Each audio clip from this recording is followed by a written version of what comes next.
Magandang buhay, mabuting tao. Ngayon magluluto po tayo ng simpleng ulam, saba mackerel. Gigisa po natin ng sibuyas bawang, pakagisa-gisa po nating mabuti. Yan guys, naka-brown na guys. Lalagay na natin ang saba mackerel na guys. Kung hindi mo pa natikman ito, aba, ano pang ginagawa mo? Magluto ka na. Hanap-hanapin mo itong sabang ito kasi kakaiba ang gagawin ko sa pagluluto. Ayan guys, lalagyan na natin ng tubig ne guys. Tsaka lalagyan natin ng konting pampaasim ne guys.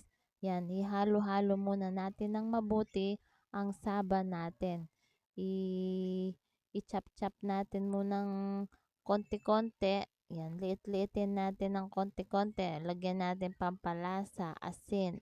Ne guys, tsaka lagyan natin din ng pampalinamnam, ajinomoto. Ne guys. Yan guys, haluin natin ng mabuti guys. Susunod niyan guys, ilalagay ko na yung pinaka dahon niya. Ayan no, dahon ng ano kasi yan, dahon ng nakalimutan ko ano yan, anong dahon yan. Sa amin dahon ng ano yan, dahon ng agod. Malunggay, dahon ng malunggay. Naalala ko na guys, ne guys. Ayan guys, kumukulo-kulo na guys, oh. Kaya mamaya niyan guys, kakain na tayo guys, ne guys. Masarap ito guys. May pagkamasustansya kasi may dahon tayo, ne guys, dahon ng malunggay, ne guys. Mas masarap yan yung bunga niya guys, ne guys.